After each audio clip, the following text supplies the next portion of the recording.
Então, irmãos, hoje nós vamos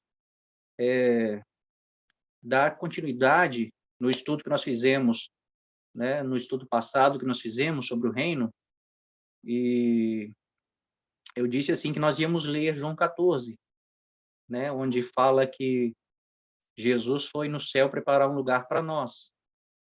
Então, nós vamos ler João 14, interpretando ele com o seu contexto, tá, irmãos?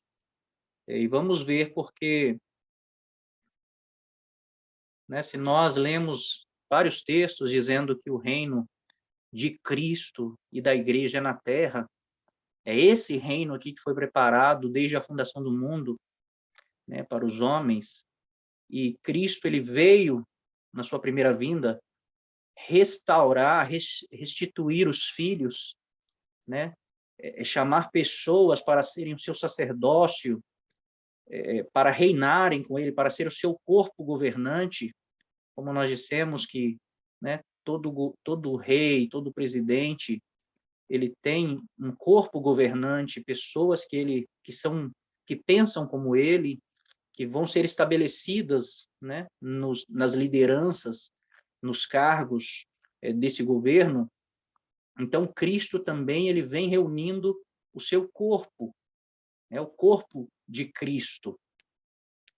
E então esse corpo, quando Cristo vier, esse corpo já vai estar formado. E lá em Apocalipse 19 nós vemos, né, onde diz assim, são chegadas as bodas do Cordeiro, porque a igreja, né, a noiva já se ataviou de vestidura de linho fino, branco e puro, que são os atos de justiça dos santos. Então, nós temos que nos vestir de justiça, porque o reino que está vindo, todos os profetas profetizaram que é um reino de justiça. E se é um reino de justiça, as pessoas que vão governar, elas têm que ser justas. Essas pessoas têm que implantar a justiça desse reino. E não é somente nesse reino. Então, nós somos escolhidos agora. Nós temos que buscar o reino de Deus e a sua justiça agora. Nós somos estabelecidos como um sacerdócio. Então, quando Cristo veio na primeira vinda, né, todo mundo esperava que ele fosse estabelecer o reino prometido pelos profetas. Ele ia combater Roma, né, estabelecer o seu reino a partir de Jerusalém. Mas quando Cristo entra montado num jumento, em cumprimento a Malaquias, a Zacarias, aliás, Zacarias 9, no verso 9, onde dizia assim que o rei ele entraria montado em um jumentinho.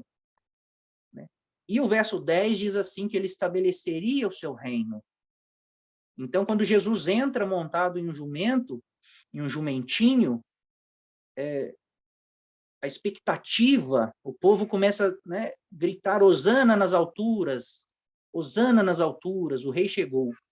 Então, a expectativa era que Jesus fosse estabelecer o reino, esse reino prometido pelos profetas, que está em todos os profetas que nós lemos, em Isaías, Zacarias, Joel, Ezequiel, Daniel.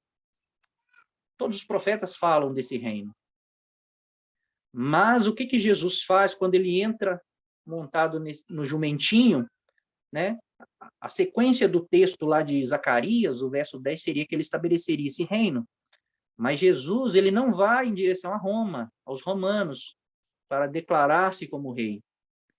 Né? Jesus, ele vai no templo, onde estava o sacerdócio, e ele começa a derrubar tudo. Né? Ele começa a derrubar tudo, e ele diz assim, não façais da casa do meu pai casa de negócio. Então, ele veio, né? Mas ele precisa de um sacerdócio. E aquele sacerdócio levítico não representava Jesus. Tanto é que Jesus sempre era contra eles. Né? Jesus sempre era contra. Então, nós somos estabelecidos sacerdotes. Nós somos agora o sacerdócio de Cristo. E Deus está trabalhando em nós com a promessa de um dia nós reinarmos com Cristo. Então, os sacerdotes, eles vão trabalhar, eles vão servir diante de Deus, irmãos. Eles vão ser luz, né? Eles vão ser intermediários entre Deus e os homens. E Jesus está esperando esse povo, esse corpo, ficar pronto, né? E lá em Apocalipse 19, esse corpo está formado, então o reino é estabelecido. Tá, irmãos? Mas, né, nós temos textos, versículos, na verdade, que dão a entender que não, que um reino, o reino é no céu, que nós vamos para o céu, né, irmãos? Então, já que nós estamos dizendo que a Bíblia não tem contradição, e ela não tem, a Bíblia, ela pode ter mal interpretação e algumas falhas na tradução, irmãos. Mas os textos que foram escritos no original, eles são a palavra de Deus. Então, quando tem uma aparente contradição nas escrituras, ou nós estamos interpretando errado, ou foi traduzido de uma forma equivocada, porque o tradutor, ele também interpreta. Então, quando alguém vai traduzir as escrituras, ele vai interpretar como ele crê, né? Como ele entende.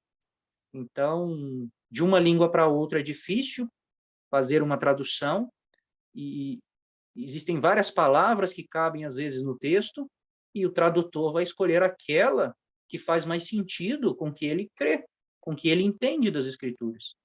Tá, irmãos? Então, hoje nós vamos ler João 14 com o seu contexto, tá? E nós vamos pegar algumas palavras que foram traduzidas equivocadamente e vamos olhar elas no original, tá? No texto grego. E uma palavra, às vezes, irmãos, muda todo o sentido do texto, tá bom? Eu vou compartilhar a minha tela aqui, nós vamos abrir João 14.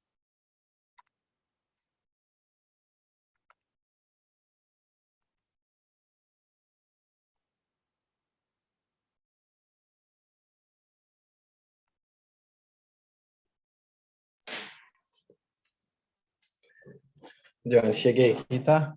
Fui chegar em casa agora. Paz Deus, irmão. Amém. Ó, pingando suor aqui. Nós te esperamos até 8h30, você não apareceu? Eu tava longe. Vinha a pé ainda.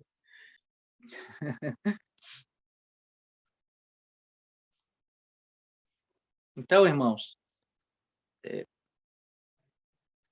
nós vamos ler o texto dentro do seu contexto, tá bom? Então, vamos ler versículo por versículo, irmãos, e eu vou ler em outra tradução, tá? Eu vou colocar numa tradução que nós temos o costume de ler, né? Almeida Corrigida e Fiel. Na Almeida Corrigida e Fiel está assim: não se turbe o vosso coração.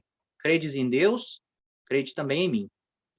Na casa do meu pai há muitas moradas. Se não fosse assim, eu vou-lo teria dito, pois vou preparar-vos lugar. E quando eu for e vos preparar lugar, virei outra vez e vos levarei para mim mesmo, para que onde eu estiver, grave essa palavra aqui, irmãos, estiver, estejais vós também. Então, quando nós lemos essa tradução, realmente fica muito claro, né, que quando Jesus ele vai preparar um lugar para nós, e ele vai voltar, ó, virei outra vez, e vos levarei, né, levarei, então, eu vou tirar vocês daqui e vou levar para outro lugar, para mim mesmo, para que onde eu estiver. Então, Jesus está falando, né, quando Jesus está falando isso com os discípulos, Jesus está na terra, Jesus estava na terra. Ele não tinha morrido ainda, ele não tinha sido assunto aos céus. Então, Jesus está na terra e ele está falando assim, olha, eu vou estar em um lugar, né, para que onde eu estiver, depois que eu morrer, ressuscitar, eu vou lá para o céu. Então, eu vou levar para vocês, eu vou levar vocês para que onde eu estiver, vocês estejam também. Né? Então, traduzido dessa forma, fica bem claro. O texto em português, né, quando nós lemos assim em português, é muito claro o que Jesus está falando. Ele vai preparar um lugar para nós, aí ele vai vir, vai nos levar para esse lugar para estar onde ele vai estar no futuro, né? Para que onde eu estiver, seria um futuro, né? Agora eu vou ler esse texto, irmãos, em outra tradução, essa que nós estudamos, tá? Essa foi corrigida, é João Ferreira de Almeida também, mas ela vem corrigida muitas palavras do texto original. Então, ela foi traduzida, foi corrigida a sua tradução, tá? Nesse texto aqui, né, vai estar assim: não se turbe o vosso coração, credes em Deus, credes também em mim. Na casa do meu pai há muitas moradas. Se assim não fora, eu vou-lhe teria dito, pois vou preparar-vos lugar. Né? Aqui está igualzinho. Aí o 3 está assim: e quando eu for e vos preparar lugar, voltarei e vos receberei. Aqui está receberei, aqui já não está vos levarei, né, irmãos? Receber é uma coisa, levar é outra coisa, tá?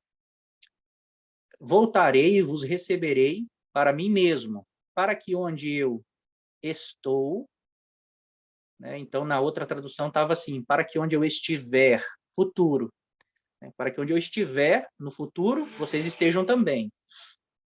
Mas nessa tradução aqui está assim, para que onde eu estou, estejais vós também. Então, irmãos, a primeira coisa que nós vamos tratar é isso aqui. Eu vou abrir o grego aqui, é dessa palavra aqui, ó. Estou, tá? Vou clicar nela aqui, ó. Eime, tá, irmãos? Eime. Ser, existir, acontecer, estar presente, né? Só que essa palavra, ela é primeira pessoa do singular do presente indicativo. Então, essa palavra eime, ela tem que ser traduzida na primeira pessoa e no presente.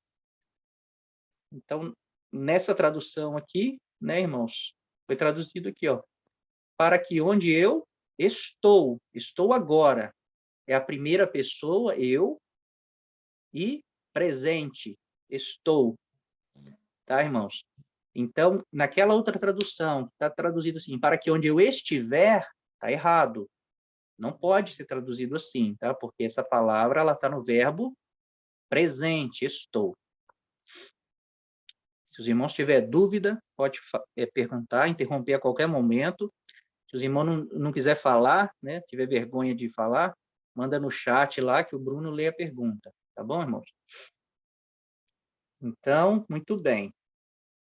Então, Jesus ele está falando assim, né? Eu vou preparar um lugar, voltarei, vos receberei para mim mesmo, para que onde eu estou, estejais vós também. Então, onde que Jesus estava quando ele estava dizendo isso para os discípulos? Ele estava aqui na Terra, né? Então, se ele está dizendo, se esse texto, esse estado que ele está dizendo de estar, se é um local, né? Um local, então Jesus está falando, eu vou preparar um lugar para que onde eu estou, que é aqui na Terra com vocês, vocês estejam também. Então não faz sentido, né? Que eles estavam na Terra. Eles já estavam lá com Jesus. Mas esse estar não é um lugar, irmãos, é um estado. Tá? Jesus ele está dizendo assim: eu vou preparar um lugar para vocês, né? Para que onde eu voltarei, receberei vocês para mim mesmo, para que onde eu estou, e não fisicamente, irmãos, mas espiritualmente, estejais vós também. Onde Jesus estava naquele momento? Qual é o estado dele? Né? Ele estava no Pai, porque Jesus, ele era o único aqui nessa conversa que tinha o Espírito Santo. E o Espírito Santo, ele nos liga a Deus. Ele nos faz participante, né, da comunhão com Deus. Então, Jesus está falando, eu vou preparar um lugar, voltarei, vou receber vocês para mim, ou seja, eu vou receber vocês em mim, tá, irmãos? No corpo. Eu vou preparar um lugar, voltarei e vos receberei para mim mesmo, ou seja, no meu corpo, né? Nós somos o corpo de Cristo, para que onde eu estou, Jesus estava onde nesse momento aqui? Na terra, mas espiritualmente ele estava ligado ao Pai pelo Espírito Santo. Estejais vós também. Tá ficando claro aí, Bruno? Dá um feedback aí. Tá sim, tá bem tranquilo de entender. Tá. Então, essa parte aqui, essa diferença nós entendemos. Tá? Então, eu vou descer aqui, irmãos, e vou mostrar onde Jesus estava, tá? Nesse momento aqui, ó, para que onde eu estou, estejais vós também. Depois nós vamos ler tudo, tá? Mas eu quero mostrar para os irmãos alguns erros e algumas coisas que nós não percebemos. Ele fala aqui no verso...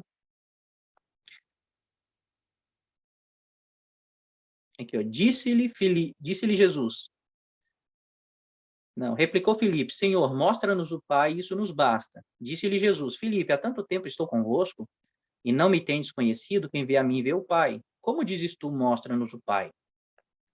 Não crês que eu estou no Pai, e o Pai está em mim? As palavras que eu vos digo, não as digo por mim mesmo, mas o Pai que permanece em mim, faz as suas obras. Crede-me, você crê que eu estou no Pai e o Pai está em mim? Então, Jesus falou assim, eu vou preparar vocês, eu vou preparar um lugar para vocês, para que onde eu estou, vocês estejam também. E no mesmo texto, alguns versículos abaixo, Jesus ele fala onde ele está, que ele está no Pai. Mesmo ele na terra, antes dele morrer e ressuscitar, ele estava no Pai, porque ele tem o Espírito do Pai. Tá, irmãos? Então, vamos começar a entender esse texto, aos poucos.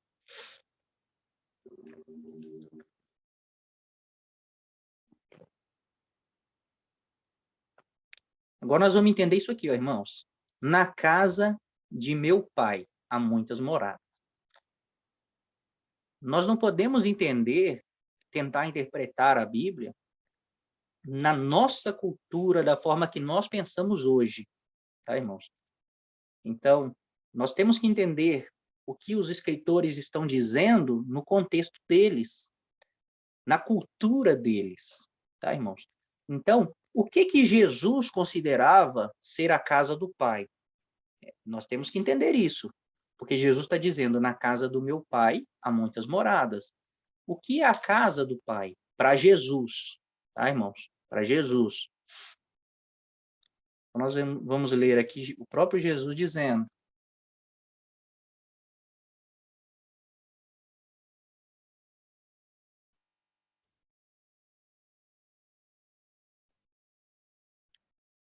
João 2,16, e disse aos que vendiam as pombas, né? Isso aqui é o que eu citei, né? Jesus entra no templo, né? E começa a expulsar o povo que estava lá. Aí ele diz assim, disse aos que vendiam as pombas, tirai daqui estas coisas, não façais da casa de meu pai casa de negócios. Lembraram os discípulos, né, do que está escrito, o zelo da tua casa me consumirá. Então, a casa do Pai para Jesus é o templo. Tá, irmãos? É o templo. A casa do Pai para Jesus. Naquela época. Então, Jesus está falando assim, olha, na casa de meu Pai há muitas moradas. Então, a casa do Pai para Jesus é o templo. Tá? Aí lá, eu esqueci, lá em João 2 mesmo, no verso 19, olha o que Jesus fala, na continuação daquele texto, tá, irmãos? Nós lemos o 16, né? Disse, né, na casa do meu pai. Aí, no 19 ele fala assim, eles perguntaram-lhe, pois, os judeus que sinal nos mostra para fazer estas coisas. Aí Jesus fala assim, Jesus respondeu, destruí este santuário, ele está falando do templo, tá, irmãos? Destruí esse santuário e em 3 dias o reconstituirei. Replicaram os judeus, em 46 anos foi edificado este santuário, o templo, e tu em 3 dias o levantarás? Ele, porém, se referia ao santuário do seu corpo. Quando, pois, Jesus ressuscitou dentre os mortos, lembraram-se os seus discípulos de que ele dissera isto, e creram na Escritura e na palavra de Jesus. Então, Jesus, ele falou assim, olha, vocês estão fazendo da casa do meu pai casa de negócio. Aí eles falaram assim, mas que autoridade você tem para entrar aqui e destruir tudo? E Jesus falou assim, destrói esse santuário e em 3 dias eu vou edificar um santuário. Em 3 dias eu vou edificá-lo. Né? Mas ele estava falando do santuário do seu corpo. Ele, porém, se referia ao santuário, ou seja, o templo do seu corpo. Então, quando a mulher samaritana encontra com Jesus, ela faz uma pergunta para Jesus. Aonde nós devemos adorar? É no templo que está lá em Jerusalém ou é no templo que está lá em Samaria? Aonde Deus tem que ser adorado? Aí Jesus diz assim, chegou o tempo, vem o tempo e já chegou, em que os verdadeiros adoradores adorarão em espírito e em verdade. Então, Jesus está falando assim que não seria mais a casa do Pai, o templo, não seria mais esse local de pedras, né? Esses templos de pedras. Que chegou um tempo em que os verdadeiros adoradores, eles adorariam em espírito e em verdade. Então, somando com esse texto aqui, Jesus ele estava dizendo assim, eu vou edificar o verdadeiro templo. Eu vou edificar, quando eu ressuscitar, destrói esse santuário. Quando eu ressuscitar, eu vou reconstruir, eu vou reedificar a casa do Pai, o templo, onde o Pai reúne com os filhos.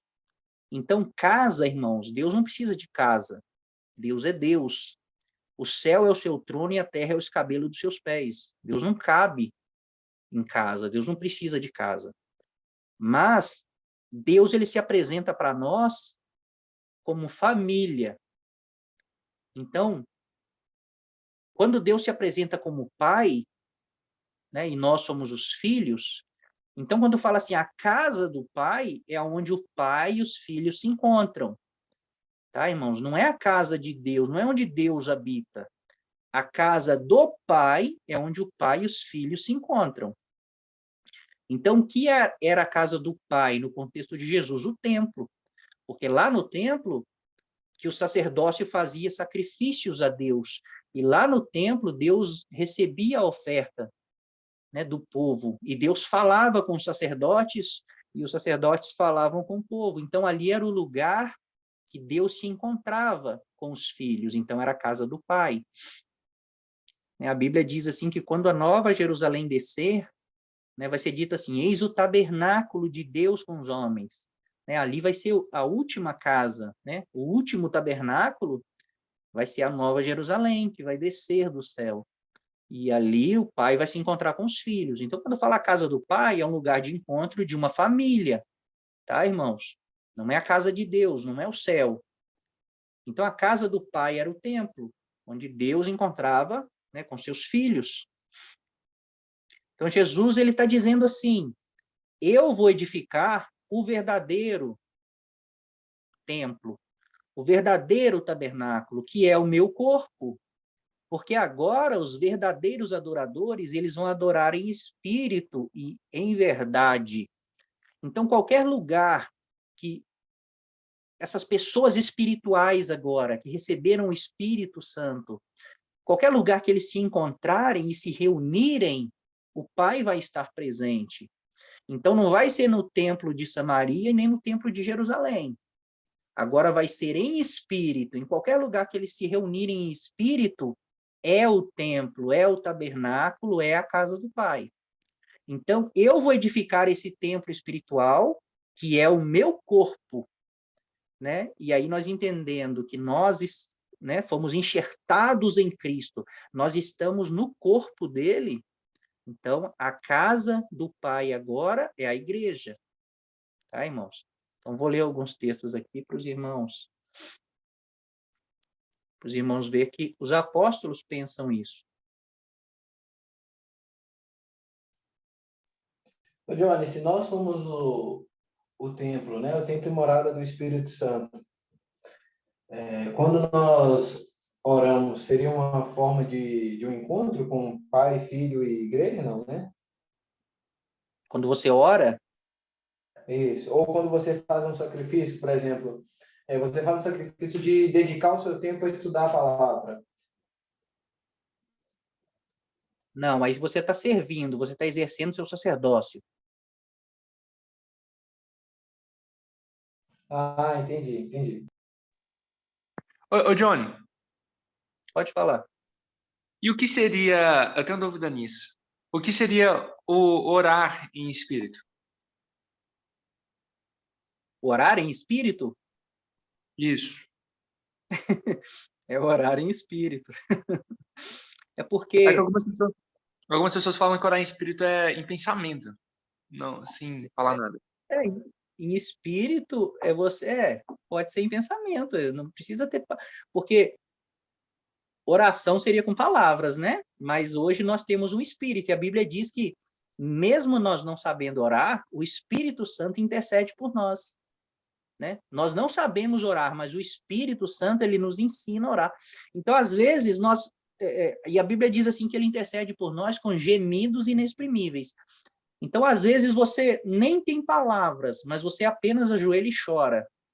É o Espírito Santo intercedendo, é o Espírito Santo te levando, né, nesse lugar espiritual que você não precisa falar nada. Deus sabe o que suas lágrimas estão dizendo. Deus sabe o que o seu pranto está dizendo. Deus te conhece. Então, orar em espírito é bem mais profundo que isso, mas resumindo só numa resposta, né, seria isso, não orar com palavras como a gente ora sempre, né? Geralmente, não sei se com os irmãos é assim, mas quando eu vou orar, geralmente vem as mesmas palavras, e já é uma coisa decorada. Mas se você ficar mais tempo ali, começar a entrar no Espírito, aí você vai começar a orar, né? O Espírito vai até te guiar na oração. Você vai começar a orar por pessoas que nem passava na sua mente. Aí você vai começar a interceder. Aí sim, você começa a exercer o sacerdócio, que é interceder pelos seus irmãos, por todos os homens da terra, pela sua cidade, pela sua família. Aí você já está fazendo a vontade de Deus, você já está em nome de Jesus agora, porque você está fazendo, né? Você está em espírito, tudo que você está pedindo é para o reino. E é mais profundo, mas numa resposta resumida. Eu não sei se é exatamente isso, me fala se é isso aqui. Teve uma vez que eu tava aqui em casa sozinho, né? E eu começava a orar às vezes. Só começava a orar. Só que teve uma vez que foi a primeira vez que aconteceu comigo, foi muito profundo, eu lembro disso, achei muito engraçado. Eu comecei a ler salmos. Eu pesquisei os melhores salmos no Google e fui lendo, em voz alta e andando pela casa, só por ler mesmo. Não tinha ninguém em casa, eu fiquei me sentindo mais livre, fui andando pelos cômodos, né? Até que chegou um momento ali que eu tava lendo salmos, eu comecei a ficar muito emocionado, comecei a dar glória a Deus toda hora, sabe? Nossa, glória a Deus, muito lindo. Aí chegou um momento que eu peguei e falei, não, eu vou orar. Eu peguei, cheguei aqui no quarto, enquanto eu tava lendo os salmos, e acho que era o Salmo 37, eu comecei a orar enquanto eu tava em pé ali andando. Eu comecei a orar. Só que depois, quando eu fui orando, eu comecei a sentir uma energia muito boa. E eu lembro que as palavras começaram a sair da minha boca quando eu peguei, ajoelhei e comecei a orar. Ao mesmo momento que eu tava orando, eu pensei comigo, caraca, como é que essas palavras estão saindo, sendo que nem eu tô pensando em falar elas? Sabe? Mas ao mesmo tempo, eu não lembro, é uma coisa muito engraçada. Mas, nossa, foi muito bom. Depois que eu terminei a oração, eu meio que tava respirando euforicamente, sabe? Nossa, foi uma coisa muito gostosa. Então, eu acho que talvez isso seja lá em espírito, porque isso aconteceu comigo mais umas duas não lembro, algumas vezes. Mas esses momentos só aconteceram comigo quando eu realmente estava dedicado ali a orar. Eu tirei aquele tempo ali para orar. Então, seria mais ou menos isso? Se encaixa, sim, seria isso. Às É, vezes nós porque oramos e é rotineiro, mas tem dia que a gente ajoelha para orar, só de você ajoelhar, você já sente uma comunhão diferente, né? E aquela oração é diferente. Até palavras que vêm na sua boca são inspiradas, né, pelo Espírito. Entendi, valeu. Então, né, a casa do Pai é onde o Pai encontra com os filhos. Para Jesus era o templo, e ele disse: eu vou edificar, derruba esse tabernáculo, esse templo, e eu vou edificar, em 3 dias eu vou edificar, né, vou reedificar. Ou seja, mas agora o templo vai ser o meu corpo, um templo espiritual, onde os filhos vão se reunir com o Pai. Aí, Paulo, escrevendo para Timóteo, né, ele fala assim, escreva essas coisas esperando ir ver-te em breve, para que se eu tardar, né, eu estou escrevendo para que se eu tardar, fique ciente de como se deve proceder na casa de Deus, que é a igreja do Deus vivo, coluna e baluarte da verdade. Então, Paulo está dizendo, né, que a casa de Deus, a casa do Pai, é a igreja, agora, né?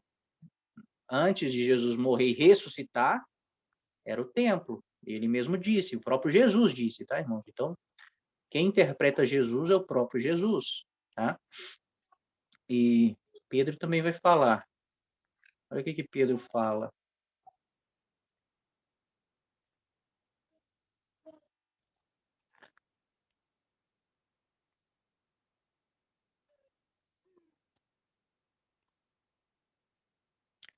Também vós mesmos, como pedras que vivem, né? Do que o templo era feito? De pedras. Jesus ele falou assim que o templo ia ser destruído e que não ia ficar pedra sobre pedra. Né? Então, Pedro está falando assim, ó, também vós mesmos, como pedras que vivem, ou seja, pedras vivas, sois edificados, estão sendo edificados, uma casa espiritual, para serdes sacerdócio santo. Quem entrava lá na casa da época de Jesus, que era o templo? Só os sacerdotes, porque os sacerdotes eram separados para Deus, eles eram santos, eles eram de Deus, comprados pelo sangue do Cordeiro que foi derramado lá na Páscoa, na saída do Egito. Então, nós estamos sendo edificados agora uma casa espiritual, e Jesus disse, eu vou edificar em 3 dias, eu vou edificar uma casa. Né? Só que todo dia vai ir chegando uma pedra viva, e ela vai só crescendo, e ela vai só crescendo. Para serdes um sacerdócio santo, a fim de oferecer sacrifícios espirituais. É o que o Bruno falou. Quando eu oro, né, estou intercedendo, quando eu estou lendo a Bíblia, quando eu estou estudando, quando eu estou fazendo qualquer coisa que é um sacrifício espiritual, né, do sacerdócio. Servir a Deus não é ir na igreja, irmãos. Não é congregar. Servir a Deus é de segunda a sexta. Tem gente que congrega de segunda a sexta, mas às vezes os irmãos vai no sábado na igreja e no domingo, né, e acha que está servindo a Deus, né, e dizem que estão servindo a Deus. Mas a gente vai no sábado e no domingo, né, encontrar o Pai. O Pai, ele vem, ele se manifesta como Pai quando os filhos estão reunidos. É uma reunião de famílias, de família. Então, nós vamos lá para receber revelação de Deus, para que a revelação de Deus nos transforme, 2 Coríntios 3, né? No finalzinho ele fala assim, e de glória em glória nós somos transformados na imagem do Filho, na sua própria imagem, pelo Espírito. Então, nós vamos lá encontrar com o Pai e com nossos irmãos para sermos transformados, receber mais revelação de Deus, para que nós possamos revelar Deus para o mundo, a luz do mundo. Né? E quando nós vamos começar daí sim o nosso serviço, o nosso sacerdócio no mundo, é segunda-feira, no seu trabalho, na sua escola, né? Na sua casa, onde quer que seja. Então, servir a Deus não é ir congregar. Nós vamos congregar para buscar revelação para servir a Deus durante, né, todos os nossos dias, todos os momentos. Né? Sacrifícios espirituais agradáveis a Deus por intermédio de Jesus Cristo. E então nós estamos sendo edificados, né? Cada dia tem uma pedra nova sendo chamada, uma casa espiritual. E Hebreus também vai dizer assim. Hebreus. Quando eu vir a minha Bíblia de lado assim, eu perco onde estão os livros. Hebreus.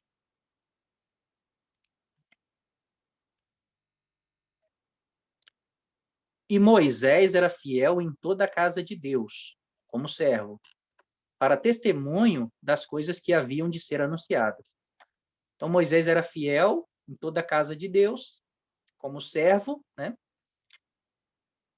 Moisés que edificou o tabernáculo, Moisés que cuidava daquele povo, mas era para testemunho das coisas que haviam de ser anunciadas, né? Para uma realidade que viria, que é Cristo. Cristo, porém, como filho, em sua casa, a qual somos nós, se guardarmos firmes até o fim a ousadia e a exultação da esperança. Então, a igreja é a casa, irmãos, onde o pai encontra com os filhos, é a casa do pai. Tá? Vamos ler um texto aqui também.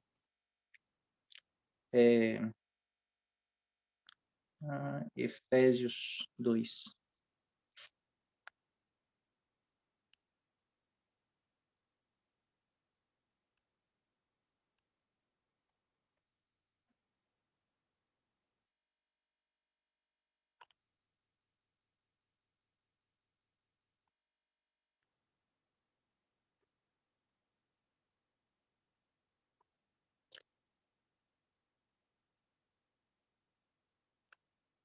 Aboliu na sua carne, né, Jesus, a lei dos mandamentos na forma de ordenanças, para que dos dois povos, judeus e gentios, criasse em si mesmo um novo homem, ou seja, um corpo, fazendo a paz, e reconciliasse ambos em um só corpo com Deus, né, o corpo de Cristo, por intermédio da cruz, destruindo por ela a inimizade. E vindo, evangelizou paz a vós outros, que estáveis longe, os gentios, e paz aos que estavam perto, os judeus. Porque por ele ambos temos acesso ao Pai em um espírito. Então, Jesus ele vai falar lá em João 14, nós vamos ler de novo, né? Ninguém vem ao Pai senão por mim. Eu sou o caminho, a verdade e a vida. Então, ninguém vai ao Pai senão através do corpo de Cristo. Porque por ele ambos temos acesso ao Pai. Acesso agora, tá, irmãos? Não quando nós morrermos ou quando Jesus vier agora. Nós temos acesso ao Pai em um espírito. Assim já não sois estrangeiros e peregrinos, mas concidadão dos santos, e sois da família de Deus, filhos, edificados sobre o fundamento dos apóstolos e profetas, sendo ele mesmo, Jesus Cristo, né, a pedra angular, no qual todo o edifício, bem ajustado, cresce para santuário dedicado ao Senhor, no qual também vós juntamente estáis sendo edificados para a habitação de Deus no Espírito. Então, essa palavra habitação aqui, ela tem o mesmo significado, irmãos, de morada. Habitação e morada. Tá? Então, lá em João 14, nós vamos ver assim que Jesus fala assim, olha, na casa do Pai há muitas moradas. Aqui, ó. Na casa de meu Pai, nós entendemos agora que é o templo, quando Jesus está dizendo, mas ele prometeu que vai levantar uma casa espiritual, onde os verdadeiros adoradores adorarão em espírito e em verdade. E nessa casa do Pai há muitas moradas. Né? E o texto aqui de Efésios que eu li, né, fala assim, no qual também vós juntamente estáis sendo edificados para a habitação de Deus no Espírito.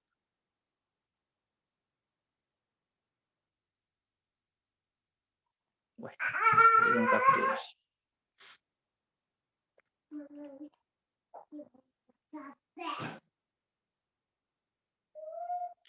Então, olha só, irmãos. Na casa de meu pai há muitas moradas. Vamos descer aqui. Depois eu vou ler tudo, tá, irmãos? Direto. Só que eu quero que os irmãos tenham alguns entendimentos aqui, que quando nós lermos vai ficar claro para os irmãos. Olha o que no verso 23, ou no 21, é o 23. Olha o que Jesus fala. Respondeu Jesus: se alguém me ama, guardará a minha palavra, e meu Pai o amará, e viremos para ele e faremos nele morada. Né? Nós lemos lá em Efésios que nós estamos sendo edificados para a habitação de Deus no Espírito. E Jesus está dizendo aqui que quem amar a Deus e guardar a sua palavra, ele e o Pai, né? E viremos para ele e faremos nele morada. Então, quem são as moradas aqui que Jesus está citando nesse texto? Somos nós, tá? As pessoas. E quem é a casa do Pai aqui? É a igreja, é o coletivo dos irmãos, é o corpo. Tá, irmãos? Então, se Jesus estivesse usando aqui como analogia o seu corpo, como os apóstolos usaram depois, o corpo de Cristo, né? Embora nós sejamos um corpo, nós somos vários membros. Os discípulos, a Paulo usa assim. Então, Jesus não usou essa analogia, mas ele disse que ele ia edificar uma casa que seria o seu corpo, um santuário. Mas se Jesus tivesse usado a analogia do corpo, estaria escrito assim, olha, no corpo que eu vou edificar, o corpo de Cristo, há muitos membros. Porque é exatamente isso que está sendo dito aqui, ó. Na casa do meu Pai, que eu vou edificar, uma casa espiritual que é a igreja, é onde o pai se encontra com os filhos, né? Há muitos membros, ou seja, muitas moradas. Se assim não fora, eu não teria dito, pois vou preparar-vos lugar. Aí eu vou abrir esse preparar-vos lugar aqui, irmãos. Olha só, preparar-vos.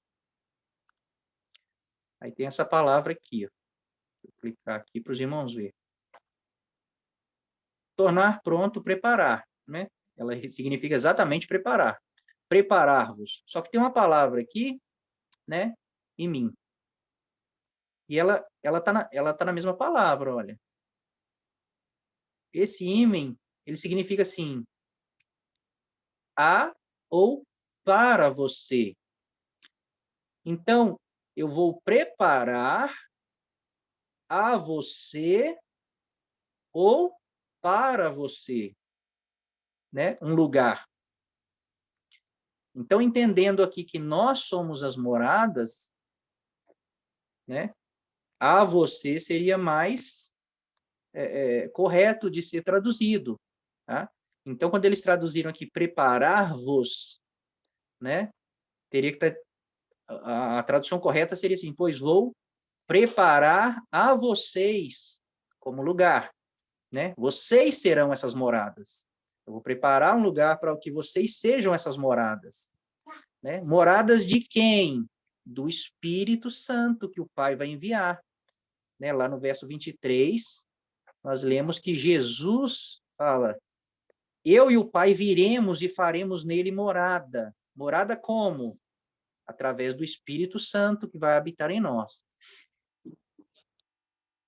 Então, irmãos,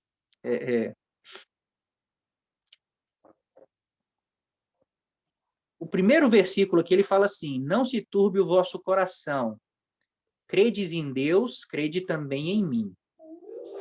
Né? Eu vou ler aqui o contexto para os irmãos. Não, eu vou ler. Não se turbe o vosso coração, credes em Deus, credes também em mim. Por que Jesus começa o capítulo 14, falando com os discípulos assim, não se turbe o vosso coração, ou seja, não se atemorizem, não fiquem preocupados, né? Então, nós imaginamos que Jesus, né, ele chegou num lugar com seus discípulos, e daí os discípulos, né, se assentaram e Jesus começou um sermão. E o sermão dele começou assim, não se turbe o vosso coração. Nós imaginamos isso, né, irmãos? Porque foi separado em capítulos, e nós imaginamos que o capítulo 14 está contando uma história. Está contando uma história que começou ali, né? Mas nós temos que lembrar que os capítulos foram colocados depois. Então, quem colocou o capítulo, ele decidiu separar aqui, né, o 13 do 14. Mas, irmãos, João 14 é a continuação de João 13, é uma carta, é uma história, tá? O contexto de João 14 está em João 13, tá, irmãos? Então, o que está acontecendo em João 13? É a ceia, né? É a última ceia. Jesus está dando as últimas instruções para os seus discípulos. E o que acontece nessa última ceia? Né? Eu não vou ler tudo, tá? Depois os irmãos lêem o contexto. Mas nessa última ceia, é o último dia, é a última noite de Jesus com seus discípulos. E o que Jesus fala?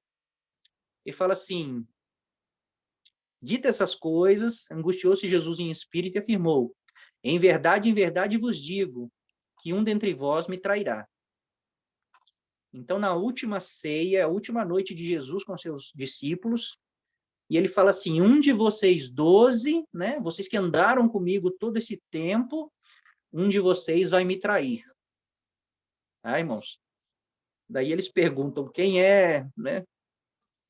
Aí olha o que Jesus fala no final de João 13. Né? Perguntou-lhe Simão Pedro, Senhor, para onde vais? Respondeu Jesus, para onde eu vou, não me podeis seguir agora. Mais tarde, porém, me seguirá. Para onde Jesus estava indo, irmãos? Para a cruz, para a morte. Mais tarde, Pedro foi, todos eles foram, só João que morreu de velho, né, de velhice. Replicou Pedro, Senhor, por que não posso seguir-te agora? Por ti darei a própria vida. Percebe que é um contexto de morte? Pedro está falando, não, eu estou pronto, Senhor, para morrer com o Senhor. Eu vou dar minha vida pelo Senhor. Aí Jesus fala para Pedro assim, respondeu Jesus, darás a vida por mim? Em verdade te digo, que jamais cantará o galo antes que me negues 3 vezes. Então, o que está acontecendo aqui no contexto, irmãos? Jesus está fazendo a última ceia e ele falou para os discípulos que ele vai morrer, né? Ele vai ser entregue naquela mesma noite para ser morto, né? E ele não vai mais estar com os discípulos. E nesse último encontro deles, Jesus fala assim, e um de vocês vai me trair e o outro vai me negar 3 vezes. Né? E quem vai me negar? Pedro. Pedro era um dos discípulos, foi escolhido o líder dos apóstolos por Jesus. Toda vez que Jesus ia para algum lugar, que ele ia levar só os íntimos, ele levava Pedro, João e Tiago. Sempre, Pedro, João e Tiago. E Pedro era o discípulo, o apóstolo, ele era o mais fervoroso, ele era o mais disposto. Pedro foi quem andou na água com Jesus. Depois ele afundou, mas ele andou, ele teve coragem. Pedro andava com espada. Então, a Pedro foi dada a revelação que Jesus é o Filho de Deus. Jesus fala, não foi carne e sangue que te revelou, foi o meu Pai que está no céu. Então, Jesus fala assim, um de vocês vai me trair, e Pedro, que é vamos dizer assim, o melhor de vocês, é o mais disposto, é o que mais, o mais corajoso, o que mais se dispõe a me seguir, ele vai me negar 3 vezes. Então, o que isso gera no coração dos discípulos, irmãos? O mestre está indo embora, o mestre vai partir hoje, ele vai morrer. E nós não estamos prontos se Pedro vai negar, e nós, que somos réis mortais, se Pedro, que é tudo isso, é o líder, né? Ele age como um líder, ele sempre está na frente. Se ele vai negar o Senhor 3 vezes, e nós? Então, é isso, esse é o espírito ali, nesse último encontro. Jesus está falando, eu estou indo embora, e vocês não estão prontos. E vocês não estão prontos. E Jesus, num dos seus sermãos, ele disse assim, qualquer um que me negar diante dos homens, eu o negarei diante do meu Pai. Eu o negarei diante do meu Pai. E os discípulos, eles participaram desse sermão. E agora Jesus está falando assim que Pedro vai negar. Então, se Pedro vai negar, né, a lógica é que Pedro está fora. Que Jesus vai negar Pedro diante, né, diante do Senhor naquele dia. Então, se Pedro não vai conseguir, andou esse tempo todo com Jesus, um de nós vai trair. O que será de nós quando o mestre partir? Então, é nesse contexto, irmãos, que começa João 14. Tá? Então, Jesus vendo que os discípulos, pelas suas palavras, pela sua revelação, eles ficaram preocupados, aí Jesus começa né, o discurso de João 14, que é uma continuação. Jesus fala, não se turbe o vosso coração, credes em Deus, credes também em mim. Então, qual que era a preocupação dos discípulos? Jesus está indo embora e nós não estamos prontos. Nós achávamos que estávamos prontos, mas não estamos. E agora, o que será de nós? Então, Jesus ele vai fazer uma promessa. Ele vai fazer uma promessa para os discípulos. Ele vai confortar o coração deles. Ele vai falar assim, não se... Eu vou resumir para os irmãos, depois nós vamos ler. Ele vai falar para os discípulos assim, não se preocupem, eu estou partindo, mas eu não vou deixar vocês sozinhos. Eu não vou deixar vocês órfãos. Eu vou enviar um consolador. E esse consolador vai ajudar vocês no caminho. Ele vai guiar vocês a toda a verdade. Ele vai lembrar vocês tudo que eu disse. Então, não é da própria capacidade de vocês que vocês vão obedecer. Eu vou enviar um espírito que vai capacitar vocês a obedecer. Não se preocupem.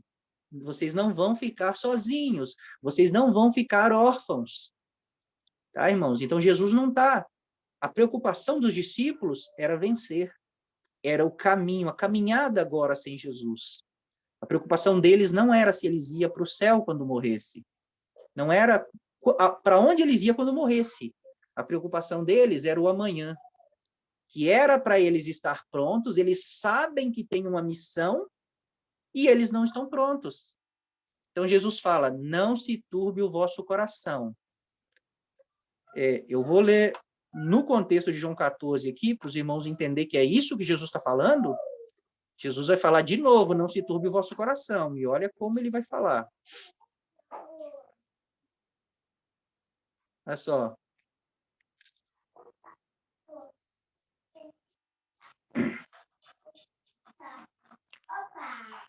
Eu rogarei ao Pai, e ele vos dará outro consolador, a fim de que esteja para sempre convosco. Isso aqui, irmão, é tudo João 14, tá? João 14 não é só o capítulo 1, 2 e 3, né? Ele tem que ser interpretado à luz de todo o seu contexto. E o contexto de João 14 começa em João 13, tá? Mas eu estou lendo aqui João 14 para os irmãos. Continuação, ó. Eu rogarei ao Pai e ele vos dará outro consolador, a fim de que esteja para sempre convosco. Então, eu vou enviar né, um outro consolador, que é o Espírito Santo, e ele vai estar para sempre com vocês. Mas essa promessa é para os 12 discípulos, para os 12 apóstolos, ou essa promessa é para a igreja?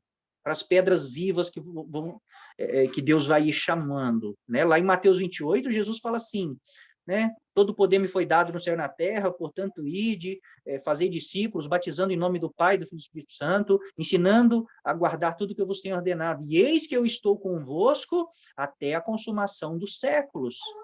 Convosco quem? Não só com aqueles discípulos que ele enviou. Ele está falando, eu vou estar com a igreja, com o meu povo, até a consumação dos séculos. Porque os 12 não iam viver até a consumação dos séculos. Então, a promessa não é só para aqueles 12, de um consolador que ia ajudar eles na caminhada, é de todo o seu povo, até a consumação do século. Então, esse Espírito, né, que Jesus vai pedir o Pai para enviar, ele vai estar conosco para sempre. Tá? O Espírito da verdade, que o mundo não pode receber porque não o vê, nem o conhece, vós o conheceis, porque ele habita convosco, né, em Jesus. Eles conhecem o Espírito porque Jesus tem o Espírito do Pai. Então, Jesus estava com eles. Então, ele habita convosco. E estará em vós. Né? Quando eu enviar, ele vai estar dentro de vocês. Olha o que Jesus fala. Não vos deixarei órfãos. Voltarei para vós outros. Como que Jesus vai voltar? Através do Espírito que ele está enviando. Né? Ele vai falar mais abaixo, no verso 23, eu e o Pai viremos e faremos em vocês moradas. Como? Através do Espírito. Né? Voltarei para vós outros. Ainda por um pouco, e o mundo não me verás mais. Vós, porém, me vereis, porque eu vivo, e vós também vivereis. Naquele dia, ou seja, no dia que o Espírito for derramado sobre vocês, vós conhecereis que eu estou em meu Pai. Lembra que Jesus falou? Eu vou preparar vocês para que onde eu estou, vocês também estejam. Onde eu estou, onde Jesus estava naquele momento. É um estado de espírito, ele estava no Pai. Então, naquele dia, vocês vão conhecer que eu estou em meu Pai, e vós em mim, e eu em vós. Aquele que tem os meus mandamentos e guarda, esse é o que me ama, né? E aquele que me ama será amado por meu Pai, e eu também o amarei e me manifestarei a ele. Aí no 23 ele fala aqui, né? O texto que eu li, né? Se alguém guardar a minha palavra, eu e meu Pai o amará, e viremos para ele e faremos nele morada. Então, essa é a promessa. Aí aqui no 28, Jesus vai falar assim, ó, ouviste que eu vos disse, não, no 27, ó, deixo-vos a paz, a minha paz vos dou. Então, ele falou assim, não se turbe o vosso coração, porque eu vou enviar ajuda, vocês não vão estar sozinhos. Aí ele está falando aqui, ó, deixo a minha paz vos dou. Não vou lá dou como o mundo a dá, como a dá o mundo. Não se turbe o vosso coração, nem se atemorize. Ouviste o que eu vos disse? Vou e volto para junto de vós? Né? Se me amasseis, alegrar-se-vos-eis de que eu vá para o Pai, porque o Pai é maior do que eu. Então, olha só, Jesus falando de novo. Ele está falando aqui do Consolador. O Consolador, o Espírito Santo, a quem o Pai enviará em meu nome, esse vos ensinará todas as coisas e vos fará lembrar de tudo quanto eu vos tenho dito. Deixo-vos a minha paz. A minha paz vos dou, não vou lá dou como o mundo a dá, então não se turbe o vosso coração, nem se atemorize. Vocês ouviram o que eu disse? Eu vou e volto para junto de vós, através do Espírito que ele vai enviar, que vai estar para sempre conosco. Os irmãos estão começando a entender o contexto? Fala aí, Bruno. Tá ficando Nossa, confuso? irmão, já ia falar, não precisava nem pedir, não. Nossa, é muito glorioso essa revelação aí, viu? Esse entendimento, discernimento, né? Esse discernimento. Então, agora nós vamos ler. Vamos ler desde o princípio agora, entendendo o contexto histórico e o contexto histórico que eu falo para os irmãos quando Jesus diz a casa do Pai, a que ele se refere? É o que nós achamos ou é o que ele mesmo disse que é a casa do Pai?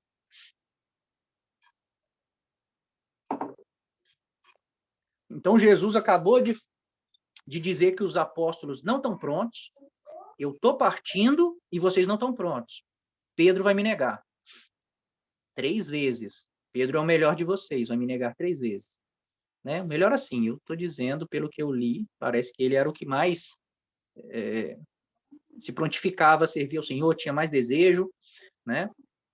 Mas não é a nossa capacidade, irmãos. Os irmãos percebem que Pedro, todos os discípulos, os apóstolos, eles andaram com Jesus 3 anos e meio, se eu não me engano.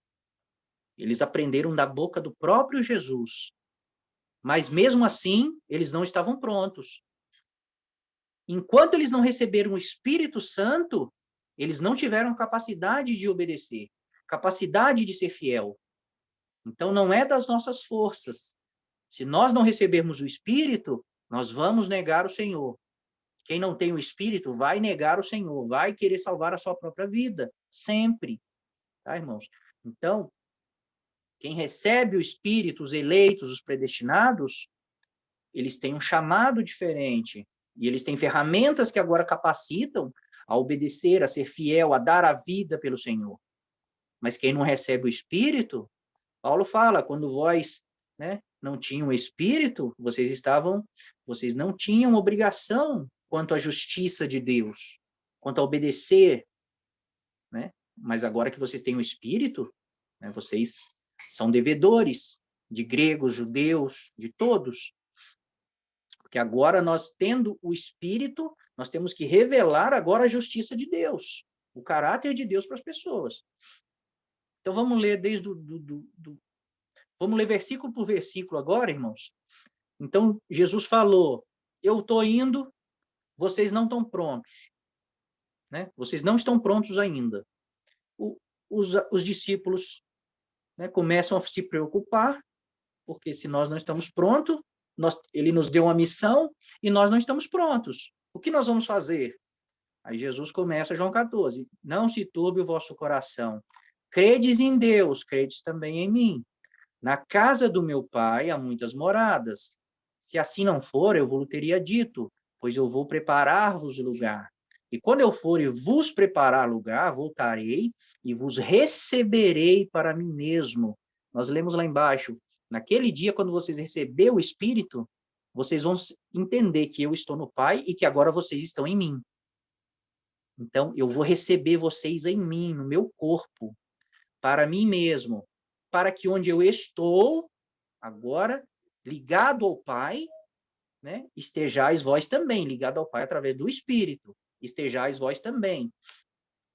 E vós sabeis o caminho para onde eu vou. Disse-lhe Tomé, Senhor, não sabemos para onde vais, como saber o caminho? Respondeu-lhe Jesus, eu sou o caminho, e a verdade e a vida. Ninguém vem ao Pai senão por mim.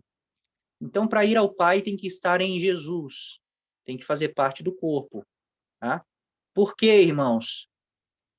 Quem podia entrar no santo lugar era só os sacerdotes.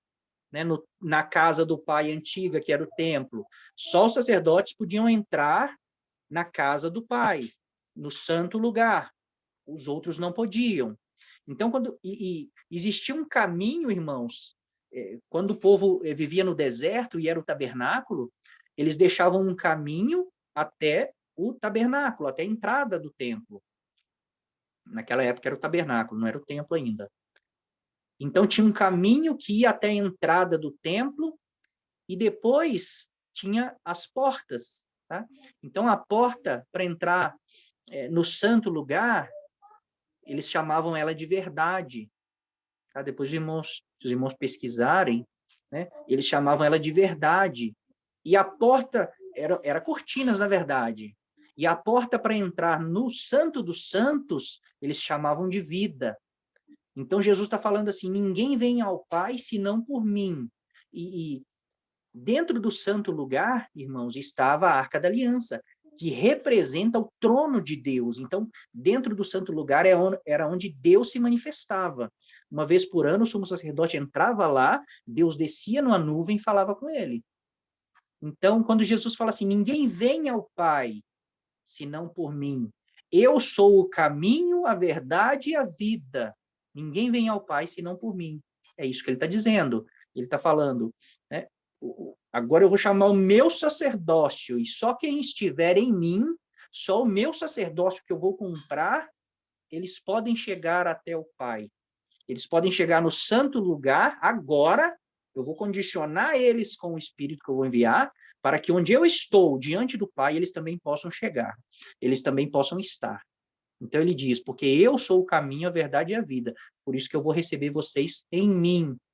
Né? Aí vocês vão estar onde eu estou. Se vós tivesses me conhecido, conhecereis também a meu Pai. Desde agora o conheceis e o tendes visto. Replicou-lhe Filipe, Senhor, mostra-nos o Pai, isso nos basta. Disse-lhe Jesus, Filipe, há tanto tempo estou convosco e não me tens conhecido? Quem vê a mim, vê o Pai. Jesus, ele revelava o Pai. Como dizes tu, mostra-nos o Pai? Não crês que eu estou no Pai e que o Pai está em mim? As palavras que eu vos digo, não as digo por mim mesmo, mas o Pai que permanece em mim faz as suas obras. Crede-me que estou no Pai e o Pai em mim? Crede-me ao menos por causa das mesmas obras? Então, Jesus está falando, você está querendo que eu te mostre o Pai, mas eu estou revelando o Pai para você, através das obras que eu faço. Você não crê que eu e o Pai somos um? Né? E a Bíblia diz assim que nós somos chamados para sermos igual a Jesus, na semelhança do Filho de Deus. Então, o que nós temos que fazer, irmãos? Revelar o Pai.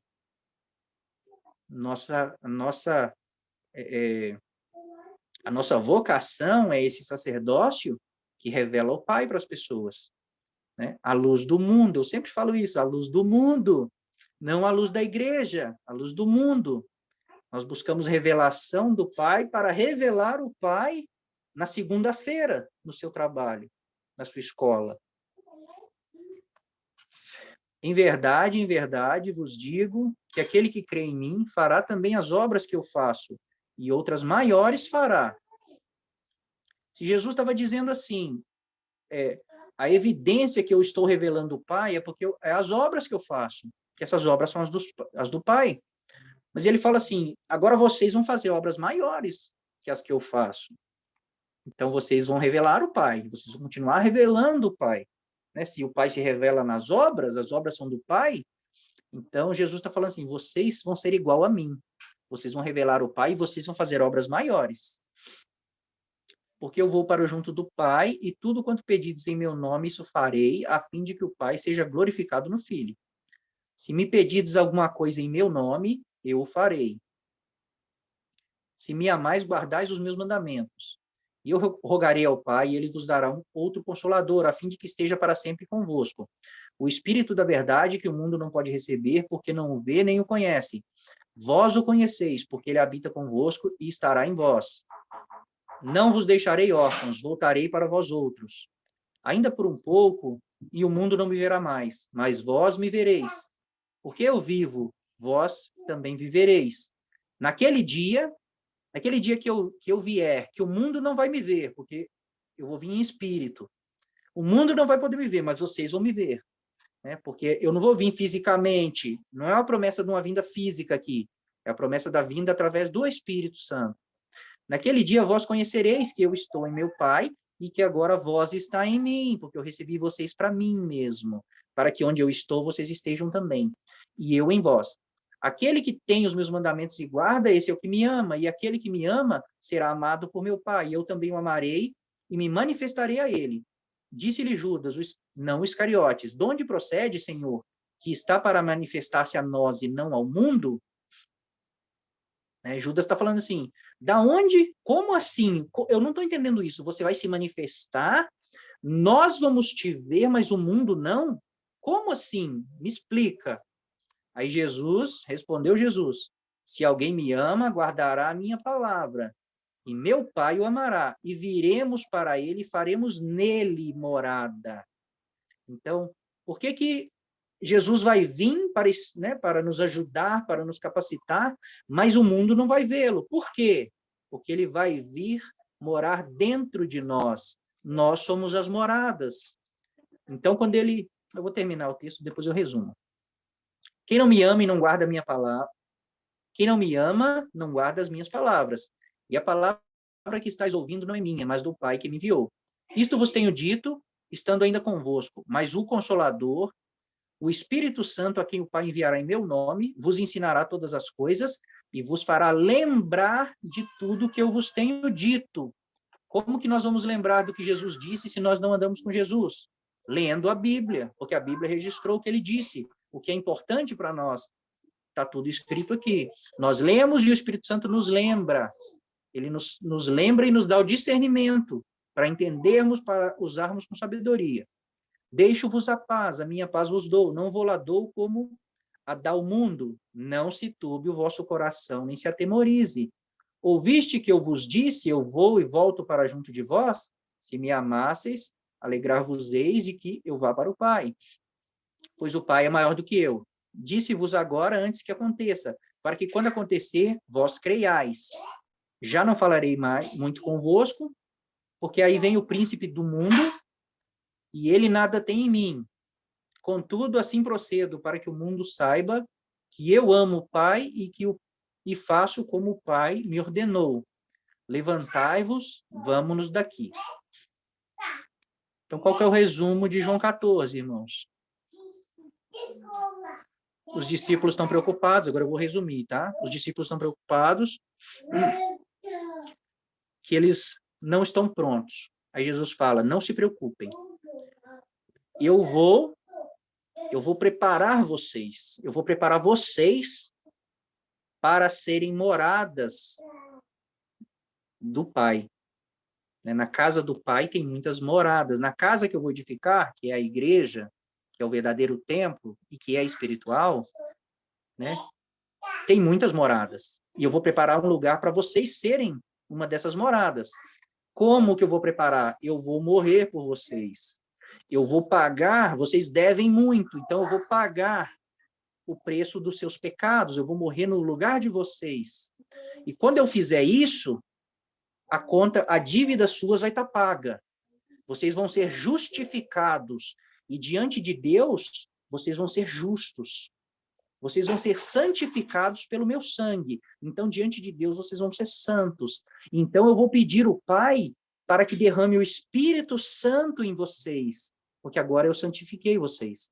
Então, só pode receber o Espírito Santo quem foi santificado. Então, eu vou preparar um lugar na minha morte, na cruz. Eu vou preparar vocês, eu vou santificar vocês, e depois eu vou para o Pai e vou pedir para que ele envie o Espírito Santo, o Espírito dele, sobre vocês. E aí vocês vão entender quando eu dizia que estava no Pai. Vocês vão entender que onde eu estava, e vocês também vão estar, porque vocês vão estar em mim. Eu vou voltar, vou receber vocês em mim, para que onde eu estou, vocês estejam também. Né? Então, Jesus está falando, eu vou preparar vocês primeiro, preparar-vos lugar, preparar vocês como um lugar, para que esse Espírito possa ser derramado. E eu e o Pai vamos vir e vamos habitar em vocês, vamos fazer morada em vocês. Né? E Jesus fala assim, e esse Espírito que eu vou enviar, ele vai guiar vocês a toda a verdade, ele vai lembrar vocês tudo que eu disse. Então, não se preocupem. Não se preocupem. Quando vocês forem interrogados, o Espírito vai trazer as palavras que vocês ouviram de mim para que vocês possam anunciar o Evangelho quando alguém interrogar vocês. Para que vocês possam falar das coisas de Deus, porque vocês têm um Espírito Santo agora. Vocês vão ser capacitados, né? Vocês vão ser capacitados para fazer a obra, o chamado, a vocação que eu destinei vocês, que eu predestinei vocês para fazer, que é cumprir esse sacerdócio, que é levar as boas novas, que é fazer sacrifícios agradáveis a Deus. Então, é disso que Jesus está falando. Jesus não está prometendo que quando eles morrerem, eles vão para o céu. Jesus não está dizendo assim, eu estou indo lá no céu preparar um lugar para vocês quando vocês morrerem. Porque a preocupação deles não é essa, a preocupação deles é como nós vamos viver agora. Não é quando nós morrer, como nós vamos viver sem o Mestre e nós não estamos prontos. E Jesus fala no verso 20 aqui, naquele dia vocês vão entender o que eu estou falando. Jesus, ele disse assim para os discípulos, eu tenho muita coisa que eu quero dizer para vocês, mas eu não posso, que vocês não vão entender. Mas quando vier o Espírito que o Pai vai enviar, ele vai fazer vocês entender todas essas coisas, né? Então, qual é a promessa de Jesus aqui em João 14? O Espírito Santo. Eu vou derramar o Espírito Santo sobre vocês, mas antes disso, eu tenho que preparar vocês, eu tenho que santificar vocês, senão vocês não podem receber o Espírito Santo. Eu tenho que pagar uma dívida que vocês têm, eu tenho que limpar a casa. Aí o Espírito de Deus vai vir e eu e o Pai vamos fazer dentro de vocês moradas.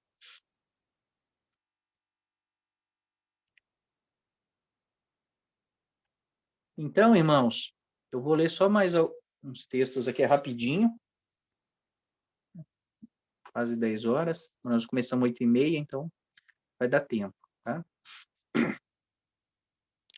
Em Lucas,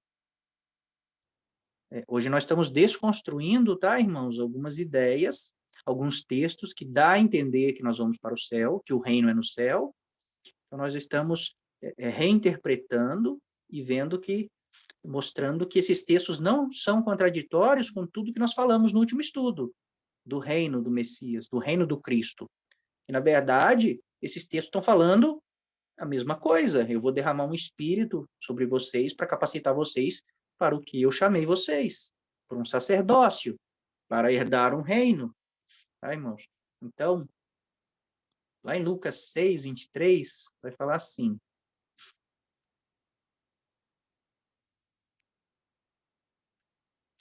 regozijai-vos naquele dia e exultai, porque grande é o vosso galardão no céu, pois dessa forma procederam seus pais com os profetas. Então, aqui está falando assim, né, que nós temos um galardão lá no céu, né? Em Mateus 19,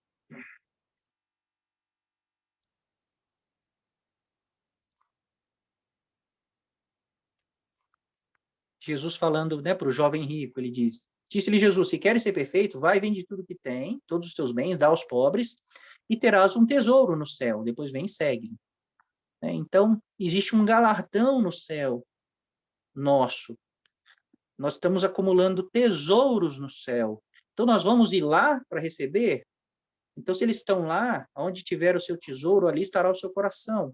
Então, os meus tesouros estão sendo acumulados lá, o meu galardão está sendo acumulado no céu, para o dia que eu chegar lá, eu receber, né? Esses textos dão a entender isso, tá, irmãos? Se nós não interpretarmos eles num contexto geral da Bíblia. Mas lá em Apocalipse 22, olha o que Jesus fala. Eis que venho sem demora, ou seja, eu venho, e comigo está o galardão, que tenho para retribuir a cada um segundo as suas obras. Então, o nosso galardão, o nosso tesouro, ele está no céu, a Bíblia não está se contradizendo. O nosso galardão, ele está no céu, né? O texto é claro, o texto é literal. Mas Jesus está dizendo, quando eu vim, eu venho sem demora. E quando eu vier, aliás, eu vou trazer o galardão para vocês. Eu vou trazer esse tesouro. Esse tesouro é o galardão, tá, irmãos? Para entregar a cada um, segundo as suas obras. Pode falar. Ô, Johnny. Pode falar. Também dá para entender a mesma ideia de céus quando a Bíblia fala sobre reino, porque na oração do Pai Nosso fala, venha a nós o teu reino também. Sim. É quase a mesma ideia sobre os céus? Sim. Na verdade, a oração de Jesus, ele fala assim, venha o teu reino, né? Venha o teu reino para onde? Para a terra, cá, né? Venha o teu reino. E qual que é o objetivo do reino vir? Para que seja feita a tua vontade aqui na terra, como é no céu. Então, no céu, onde Deus está, onde os anjos estão, a vontade de Deus ela já é feita, porque lá é o reino dos céus. Mas aqui na terra, foi um reino preparado, né? Jesus ele falou lá em Mateus 25, entra na posse do reino que você está preparado desde a fundação do mundo, que é a terra. Qual reino foi preparado para nós na fundação do mundo? A terra. E Adão foi colocado e Eva para governar, para reinar, né? Então não teria muito sentido também se a gente falasse que a gente vai viver no céu, sendo que na oração a gente fala que o reino vai ser aqui na terra, né? Tipo, venha a nós o teu reino. Seja feita a vontade assim na terra Sim, como no céu. Então, tipo, não tem sim, um porquê ele fazer com que a terra seja um reino pra gente viver, pra gente depois ir pro céu e a terra ficar de lado. Não sei. sim. Só A terra é um reino que foi feito para os homens, mas os homens, é, os únicos que podem reinar sobre a criação de Deus são os filhos de Deus. Então, os homens, quando Adão peca, os homens são desligados do Espírito de Deus, né? E Cristo está vindo religar nós com Deus. É o que ele está falando aqui em João 14. Eu vou derramar um espírito sobre vocês, primeiro eu vou preparar vocês, eu vou dar para vocês o Espírito de Deus, eu vou ligar vocês novamente com Deus, e aí vocês vão estar no Pai, como eu estou. Jesus estava ligado com Deus, e ele disse, eu e o Pai somos um. Então, agora, nós somos um com Cristo, um com Deus. Nós estamos ligados novamente a Deus. E isso o que está fazendo em nós? Está nos transformando de dentro para fora novamente em filhos de Deus. Está nos restituindo como filhos. Por isso que nós temos que ser transformados todos os dias.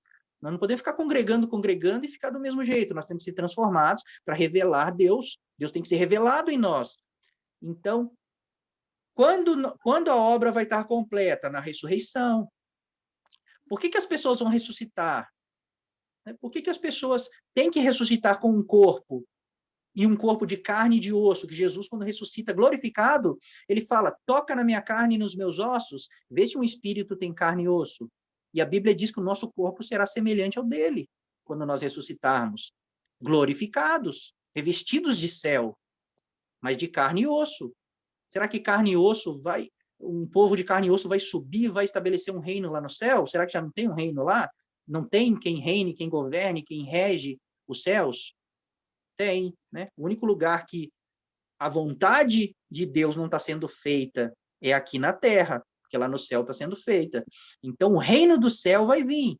E o reino dos céus, né, são os filhos. E o poder que os filhos têm. Paulo fala em Romanos 8, existe uma glória que vai ser revelada em nós, não para nós, em nós.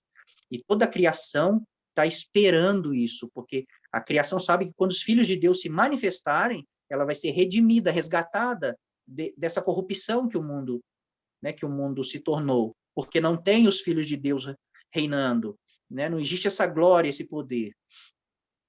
Então é isso que Cristo veio fazer, restituir-nos como filho. Então ele nos chama, nos santifica, nos dá o Espírito, e agora esse Espírito está nos transformando em filhos de Deus novamente. E vai se cumprir na ressurreição, onde nós vamos receber corpos de carne e osso, mas revestidos do reino dos céus, revestidos de glória. E aí vamos reinar, estabelecer o reino de Deus na terra, e a vontade de Deus vai ser feita na terra como ela é feita nos céus.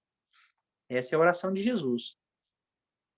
Entendi. Aí aqui entendeu? Aí aqui em Filipenses 3:20, tem um texto que fala assim, pois a nossa pátria está nos céus. Né? Então, a nossa pátria, ela está lá nos céus, está mesmo. Nós somos cidadão dos céus. Né? Depois eu podia ter colocado uma imagem aqui. Não vou procurar, não, vai demorar.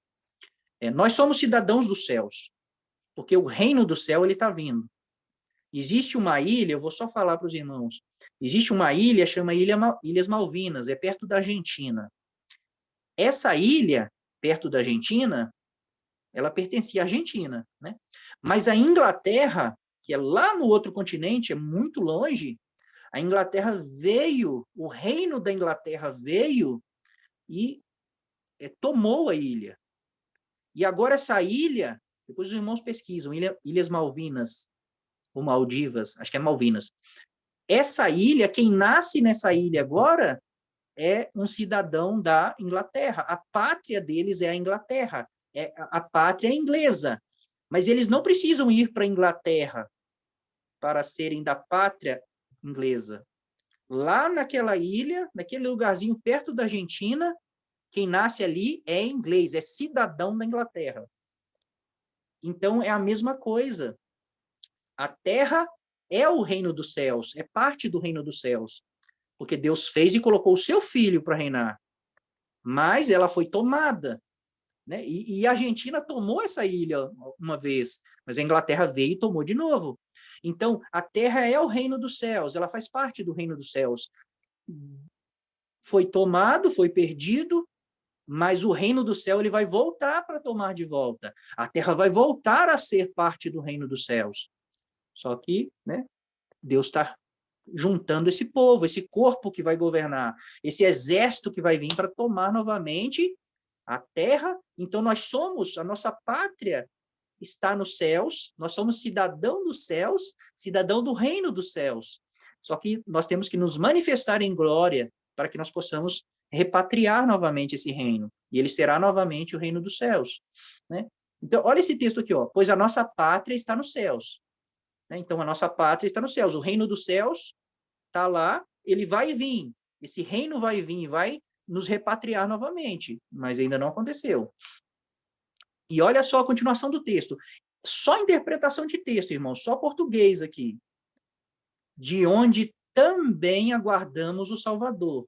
Então, também, a nossa pátria está nos céus, de onde também aguardamos o Salvador.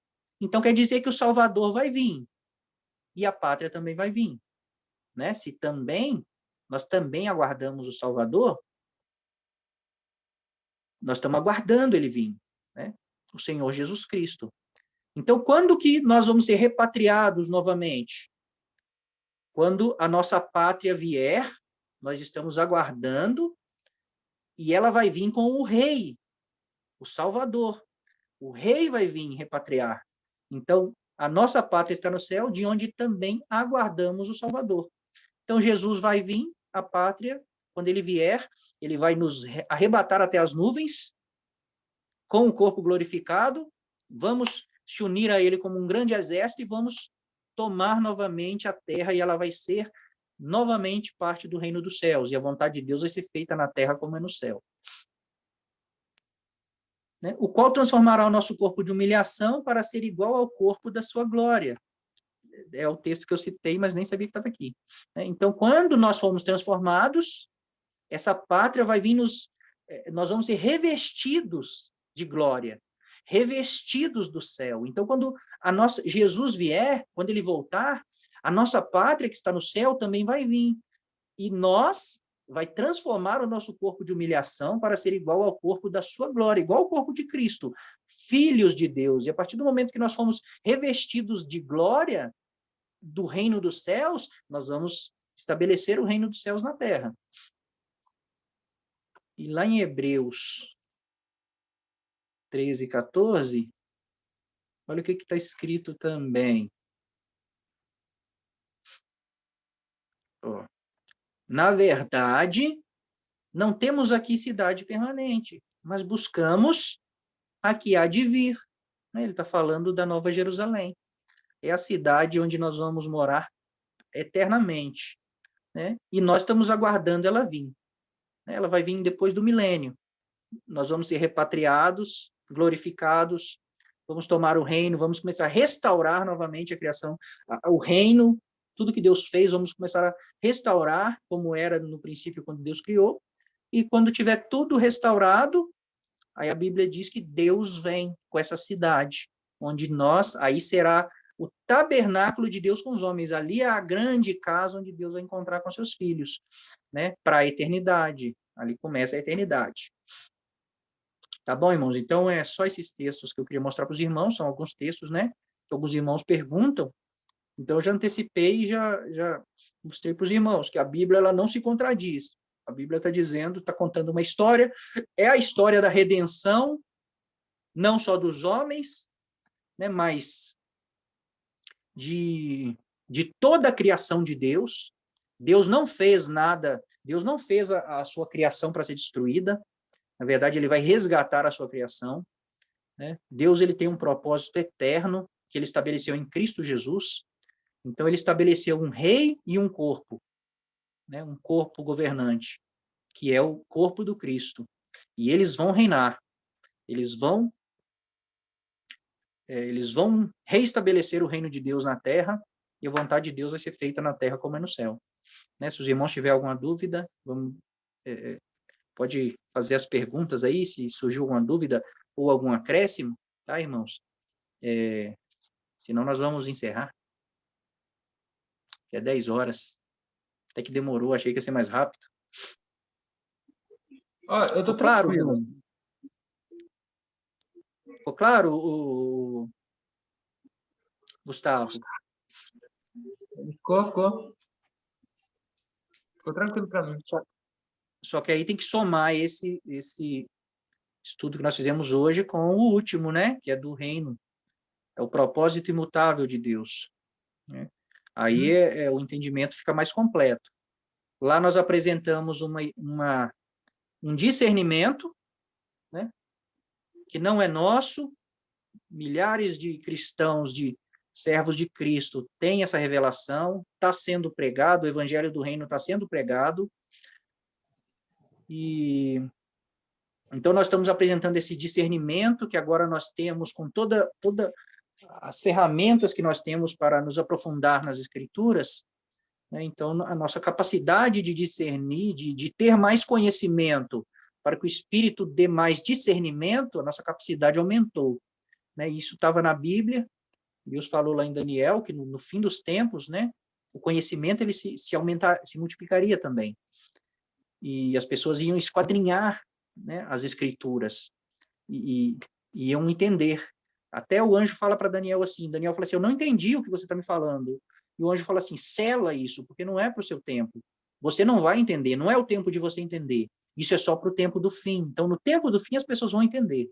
Então, tem coisas que até o próprio Daniel, que é considerado um dos homens mais sábios da Bíblia, que ele não entendia, porque não era o tempo de entender, tá, irmãos? Então, esse é o tempo de entender. Deus está revelando essas coisas, né? E nós não queremos convencer os irmãos de nada. Nós estamos apresentando o que Deus nos deu de entender e os irmãos vão fazer igual o irmão Bruno disse.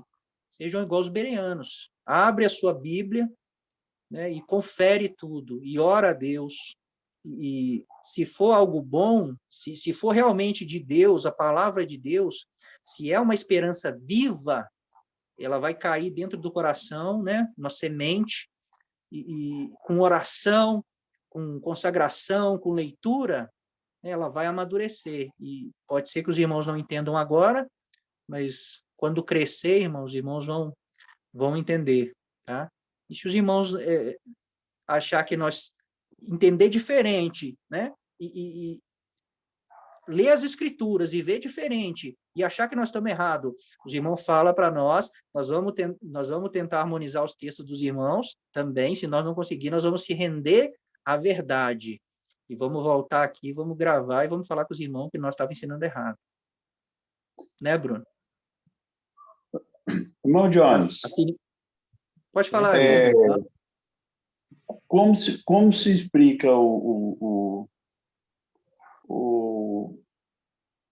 segundo Tessalonicenses 4, 1 Tessalonicenses 4, versículo 17, que Paulo fala assim, depois nós que estivermos vivos e seremos arrebatados juntamente com ele entre as nuvens para que o encontro do Senhor nos ares, assim estaremos para sempre com ele.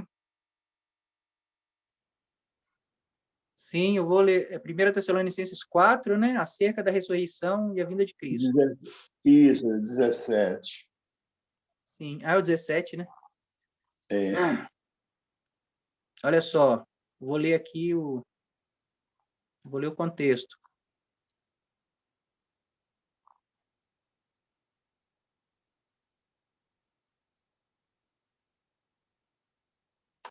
Não queremos, porém, irmãos, vou ler desde o 13 aqui, ó, que sejais ignorantes com respeito aos que dormem, para não vos entristecerdes como os demais, que não têm esperança. Pois, se cremos que Jesus morreu e ressuscitou, assim também Deus, mediante Jesus, trará em sua companhia os que dormem. Ora, ainda vos declaramos por palavra do Senhor isto, nós, os vivos, os que ficarmos até a vinda do Senhor, de modo algum precederemos os que dormem. Porquanto o Senhor mesmo, dada a sua palavra de ordem, ouvida a voz do arcanjo e ressoada a trombeta de Deus, descerá do céu, e os mortos ressuscitarão, e os mortos em Cristo ressuscitarão primeiro. Depois nós, os vivos, que ficarmos, seremos arrebatados juntamente com eles, entre nuvens, para o encontro do Senhor nos ares. Então, nós vamos ser arrebatados para as nuvens, para encontrar com o Senhor nos ares. Não é no céu. Nós não vamos ser arrebatados até o céu. É até as nuvens. Para encontrar com o Senhor nos ares. E assim estaremos para sempre com o Senhor. Consolai-vos, pois, uns aos outros com essas palavras. O irmão tem que pegar esse texto é bem claro, mas esse texto, Paulo complementa ele em 1 Coríntios 15, a partir do verso 51. Paulo vai falar também da ressurreição. E ele fala assim que nós, os vivos, eu vou entrar lá, só para o irmão entender. 1 Coríntios 15.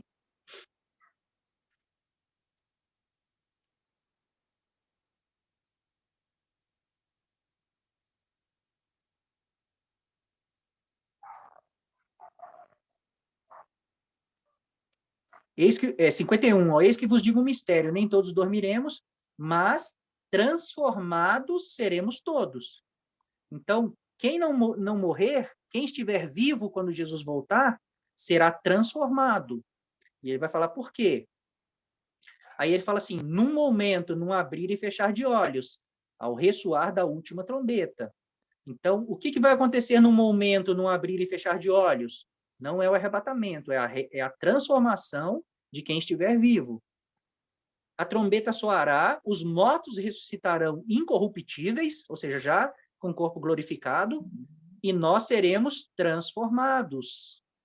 Então, os mortos já vão ressuscitar glorificados, com corpo glorificado, e nós que estivermos vivos seremos transformados. O nosso corpo mudará, deixará de ser esse corpo para ser um corpo glorificado. Aí Paulo fala assim, porque é necessário que este corpo corruptível se revista da incorruptibilidade e que o corpo mortal se revista da imortalidade. E quando esse corpo corruptível se revestir de incorruptibilidade e o que é mortal se revestir de imortalidade, então se cumprirá a palavra que está escrita, tragada foi a morte pela vitória. Então, o que Paulo está falando aqui? Quando o Senhor vier, os mortos vão ressuscitar primeiro. Quando eles ressuscitarem, nós vivos seremos transformados. Aí ele diz assim, porque esse corpo é necessário que ele seja revestido de incorruptibilidade e revestido de imortalidade. Então, nós não vamos ter um corpo diferente.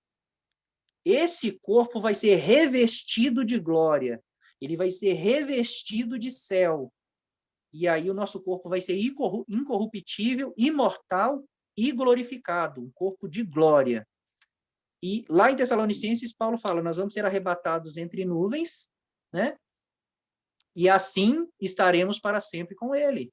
E realmente, nós vamos ser arrebatados entre nuvens e assim nós vamos estar para sempre com o Senhor. Mas para onde ele vai das nuvens? Aí nós lemos lá em Apocalipse 19, nós lemos lá em Joel 2, das nuvens ele vai descer montado num cavalo branco. E a igreja que foi revestida de glória, que já o vestido está pronto, ela foi ataviada de justiça, ela vai seguir montada em cavalos brancos, porque esse povo é o exército do Senhor. E eles vão descer, tomar o reino. Né? Eles vão descer, repatriar agora a terra. A terra, né? Nós somos cidadãos do céu e vamos repatriar a terra como um reino dos céus. Ficou claro para o irmão ou eu dei muita volta? Não, ficou claro. Então, de qualquer forma, nós, pelo que deu de entender, é que o Senhor nos arrebatará e depois descer, e depois, com um certo tempo, voltará de novo. Na verdade... Por milênio. Sim, sim. O arrebatamento, nós vamos ser arrebatados até as nuvens. Tá? Nós não vamos para o céu. Não é até o céu, até as nuvens. Não, é até as nuvens. E das nuvens, ali é um ajuntamento.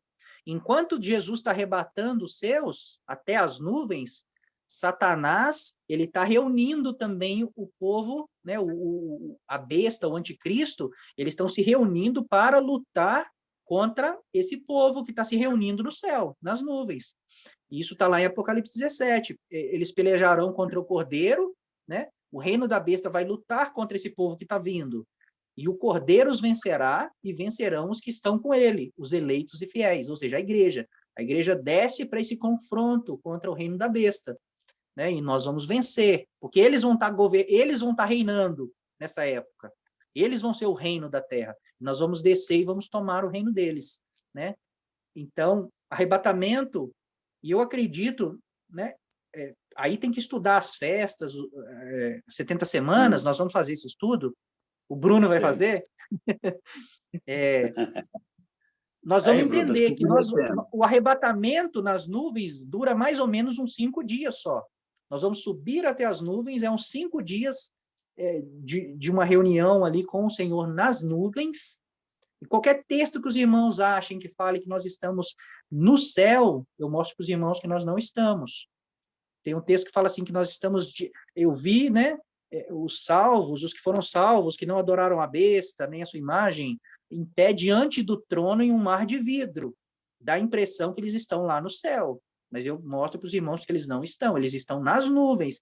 Que o trono de Jesus ele vai descer até as nuvens.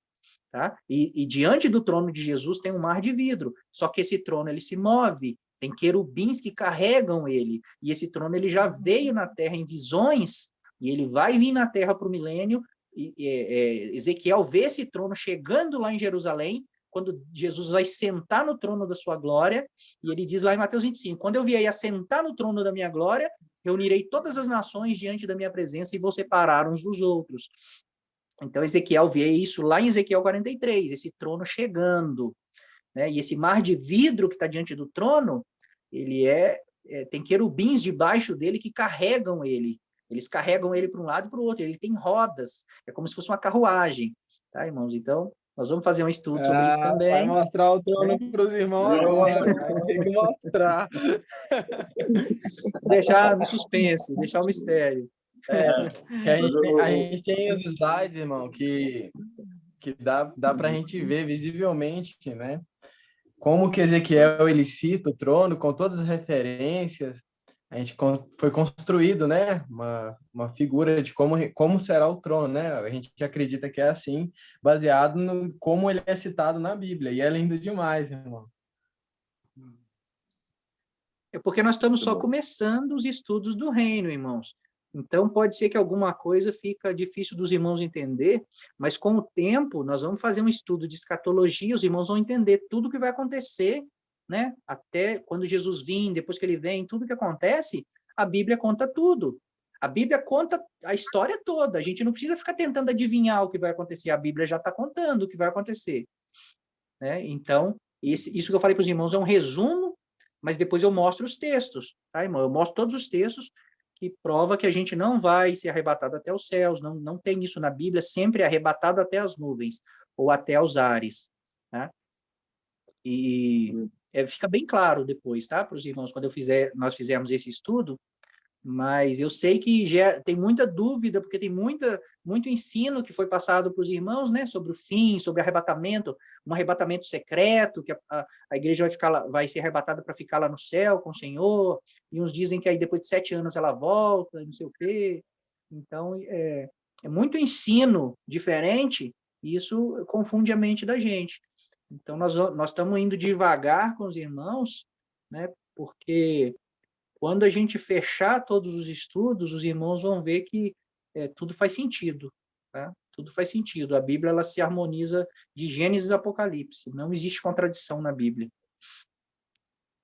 Não, tá bom. Eu tiro uma dúvida, porque, assim, lendo o texto, eu não prestei atenção que seria até as nuvens. Mas o irmão tirou uma dúvida, porque para mim seria até o céu. Uhum. Né? Mas agora o irmão explicou que será até as nuvens. E o texto está bem claro. Os textos são bem claros. Se nós interpretarmos a Bíblia de uma forma literal, a Bíblia ela é literal, irmãos. tudo que a Bíblia fala é o que ela quer dizer. Quando não é literal, que é espiritual, ou é simbólico, ou é uma visão, a própria Bíblia diz que é uma visão, ou que é uma parábola, né, ou que é um símbolo, a própria Bíblia diz. Então, se a Bíblia não disse que é espiritual, ou que é analogia, ou que é um símbolo, não interpretem como símbolos, tá? Interpretem literalmente. A Bíblia não é um mistério. Na verdade, o livro mais difícil da Bíblia, que as pessoas acham que é o livro mais difícil de entender, que é Apocalipse, o nome Apocalipse significa revelação. Então, aquele livro que tem todas aquelas visões, lá tem muitas visões, tem muitos sinais, só que a Bíblia sempre diz, vi um sinal no céu, então é um sinal, já sabe que não é literal. Né? Então, o livro que é o mais difícil da Bíblia de entender, que as pessoas acham, ele chama Revelação de Jesus Cristo, para a sua igreja. Então, Jesus ali, ele está revelando para nós o que toda a Bíblia diz ali. Jesus resumiu toda a Bíblia em Apocalipse, todas as visões dos profetas no livro de Apocalipse. Mas se nós não lermos os profetas, nós nunca vamos entender aquelas visões. Todas aquelas visões de Apocalipse, os profetas já tiveram elas em algum momento. Então, entendendo o contexto do profeta e o que ele viu, o Apocalipse é o livro mais simples, na verdade. É mais difícil entender os profetas. Tá? Então, nós temos que entender a Bíblia de uma forma que Deus quer revelar para nós. É um livro para Deus nos falar dele, nos revelar, ele se revelar para nós. E o Apocalipse se chama revelação, né? Não é mistério. Então, como tem muitos ensinos, fica difícil entender Apocalipse hoje, né? Por tantos ensinos que tem. Mas se nós pegarmos a Bíblia num contexto geral, os irmãos vão ver que Apocalipse é um livro bem simples, na verdade. Bom, muito bom. Deus abençoe. Amém.